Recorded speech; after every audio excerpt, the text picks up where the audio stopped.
Iya, Rul. PPT-nya. Baik.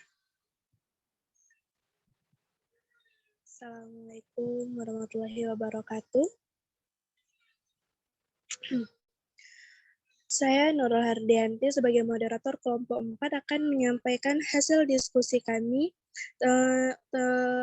mini riset tentang kesulitan belajar kimia siswa kelas 11 di SMA N2 Senayan, Kabupaten Lingga, di mana kelompok 4 kami itu beranggotakan saya sendiri Nurul Hardianti, yang kedua ada Nurul Hidayah, dan yang ketiga ada Iksan. Baiklah, untuk slide kedua sampai slide keempat itu akan dijelaskan oleh Nurul Hidayah, slide kelima sampai slide keenam itu akan dijelaskan oleh saya sendiri, slide ketujuh sampai slide 9 itu akan dijelaskan oleh Iksan. Next, kepada Nurul Hidayah, saya persilakan untuk menjelaskan.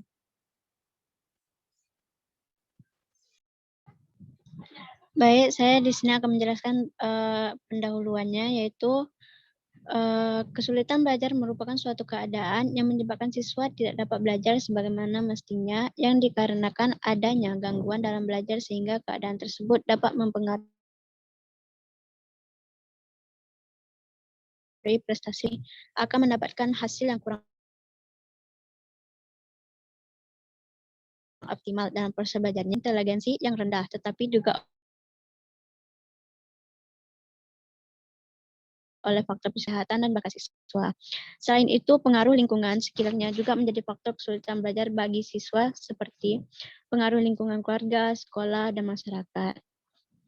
Materi pelajaran kimia di SMA atau MA banyak berisi tentang materi konsep-konsep yang cukup sulit untuk dipahami siswa, karena menyangkut reaksi-reaksi kimia dan hitungan, serta menyangkut konsep-konsep yang bersifat abstrak dan dianggap oleh siswa merupakan materi yang relatif baru. Next, PPT-nya.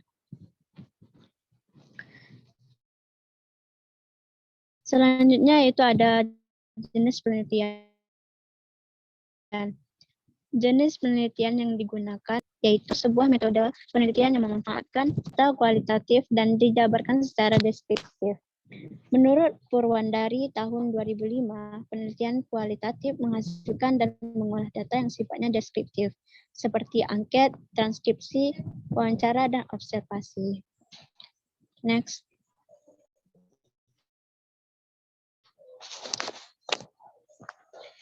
Selanjutnya yaitu instrumen penelitian. Instrumen penelitian yang digunakan oleh peneliti yaitu angket yang telah divalidasikan. Angket ini disusun dengan menggunakan skala Likert yang terdiri dari pernyataan-pernyataan tertulis sebanyak 20 item. Selanjutnya akan dijelaskan oleh Nurul Hardianti. Baiklah, di sini saya akan menjelaskan pertama itu tentang analisis data. Nah, tabel yang sudah tertera di PPT kami ini adalah hasil dari analisis data setiap responden yang peneliti gunakan dengan cara entry data menggunakan Microsoft Excel. Next. Nah, di sini ada tabel dari jumlah siswa itu ada 17 orang, dan hasil skor terkecil itu ada 48%, skor terbesar itu 90%, dan rata-rata itu ada 71,94%. Berdasarkan tabel 1, dapat dilihat bahwa skor rata-rata diperoleh sebesar 71,94%, termasuk kategori sedang, dengan skor terkecil 48%, termasuk kategori rendah, dan skor tinggi 90% termasuk kategori tinggi menurut Sudijono tahun 2009. Berdasarkan data dari 17 responden, sebagian besar di antaranya tidak mengalami kesulitan belajar pada kategori tinggi. Hal ini menandakan bahwa hanya sebagian kecil saja siswa yang mengalami kesulitan belajar pada mata pelajaran kimia. Hal ini menandakan bahwa hanya kesulitan belajar adalah kondisi yang dialami dengan adanya hambatan-hambatan tertentu yang menyebabkan tidak tercapainya tujuan belajar menurut Darmito tahun 2009. Fenomena kesulitan belajar siswa biasanya tampak jelas dari menurunnya kinerja akademik atau prestasi belajarnya. Selain itu, kesulitan belajar juga dibuktikan dengan munculnya kelainan perilaku siswa seperti sering berkelahi, sering tidak masuk sekolah, dan sering bolos. Pada dasarnya, setiap orang memiliki perbedaan intelektual, kemampuan fisik, latar belakang keluarga, kebiasaan atau kedekatan dalam belajar yang dapat mempengaruhi kemampuan dan menerima pekerjaan. Hal ini bisa kita lihat dari nilai atau prestasi yang diperoleh siswa. Siswa yang mengalami kesulitan dalam belajar akan memperoleh nilai yang kurang memuaskan. Baiklah, pembahasan selanjutnya akan dijelaskan oleh Iksan.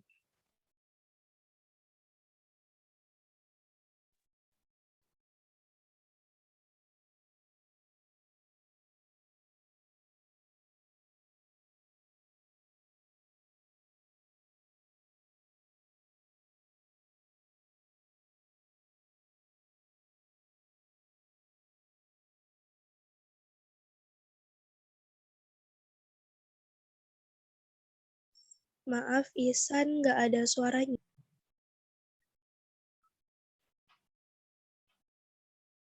Baiklah, saya akan melanjutkan pembahasan. Untuk melihat faktor penyebab terjadinya kesulitan belajar kimia, peneliti mengkaji dan menganalisis faktor penyebab kesulitan belajar ke dalam beberapa indikator, yaitu aspek jasmani, psikologi, aspek sosial, sarana dan prasarana, metodologi belajar, guru.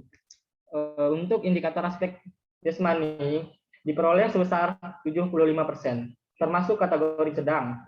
Kesulitan ini sering ternampak pada kesulitan belajar yang disebabkan oleh tidak dikuasainya keterampilan yang harus dikuasai terlebih dahulu. Selain itu, juga dipengaruhi oleh perkembangan disebabkan adanya gangguan motorik, bahasa, komunikasi, indera, dan lain-lain. Untuk indikator psikologi diperoleh sebesar 70%. Ini termasuk kategori sedang. Hal ini seperti diungkapkan oleh C.C. Wern dan Reginald Well pada tahun 1952, menyatakan bahwa faktor yang menyebabkan kesulitan belajar adalah sulit mengatur waktu belajar, ketidaktahuan mengenakan standar tugas yang harus dipenuhi, dan juga kebiasaan mereka membaca yang lambat. Untuk aspek sosial diperoleh sebesar 65, termasuk kategori sedang. Aspek sosial merupakan keadaan sekitar siswa, seperti lingkungan keluarga, lingkungan sekolah, lingkungan kelas. Aspek ini sedikit banyak juga mempengaruhi keberhasilan siswa dalam belajar. Lingkungan sosial yang kondusif akan memberikan efek positif terhadap kegiatan belajar, maupun sebaliknya, jika lingkungan sosial tidak kondusif, maka akan memberikan efek negatif terhadap kegiatan belajar.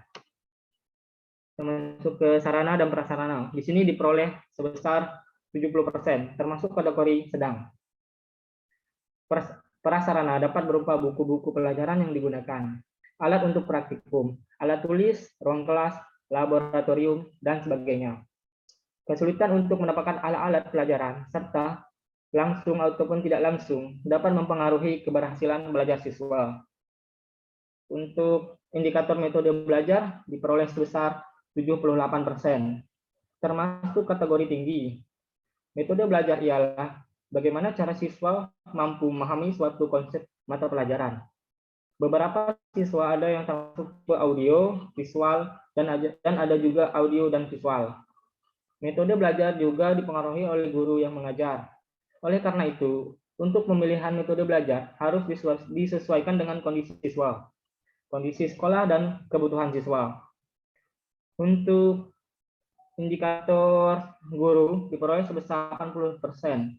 Ini termasuk kategori tinggi. Indikator ini merupakan indikator tertinggi yang mempengaruhi kesulitan belajar siswa, karena peran guru sangat penting saat menyampaikan materi kepada siswa, sehingga siswa bisa memahami materi dengan penjelasan dan juga soal-soal yang diberikan.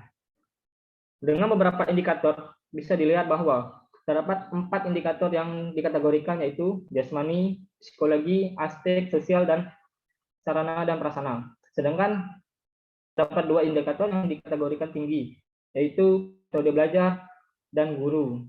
Hal ini menunjukkan metode belajar dan guru memiliki peran yang penting dalam keberhasilan belajar siswa. Di kelas 11 di SMA 2 Senayang. Kabupaten Lingga. Oleh sebab itu, untuk mengurasi kesulitan belajar siswa, maka indikator guru dan metode belajar harus ditingkatkan lagi. Misalnya, guru harus bisa kreativitas dalam mengajar, pendekatan dan metode yang menarik dan juga sesuai dengan kemampuan dan keadaan siswa. Baiklah, materi selanjutnya. Next. Halo, next.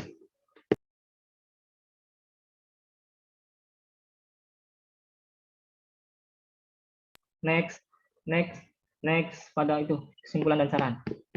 Next.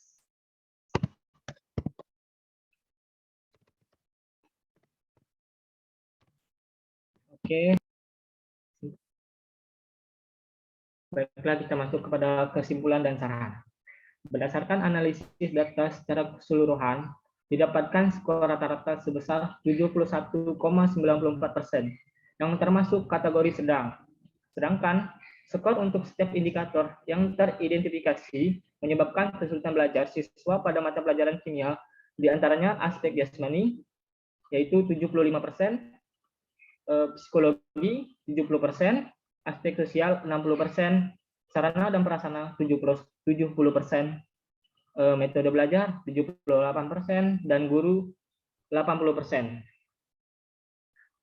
Sarana dari penelitian untuk tindak selanjutnya, guru kimia mampu kreatif dan mengajar dan menjelaskan materi kimia yang dianggap sulit bagi siswa. Sedangkan cara menggunakan metode pendekatan yang menarik bagi siswa juga harus sesuai dengan keadaan dan kemampuan siswa. Baiklah, masuk ke selanjutnya, yaitu dokumentasi kegiatan. Berikut adalah foto-foto dokumentasi siswa 11 SMA Senayan. Baiklah, saya akan kembalikan kepada moderator. Terima kasih. Baiklah, sekian hasil presentasi kami tentang mini riset yang kami lakukan tentang kesulitan belajar kimia siswa di kelas 11 SMA Negeri 2 Senayan, Kabupaten Lingga. Mohon maaf apabila ada salah kata. Saya Nurul Hardianti sebagai moderator kelompok 4 undur diri. Assalamualaikum warahmatullahi wabarakatuh. Waalaikumsalam warahmatullahi wabarakatuh.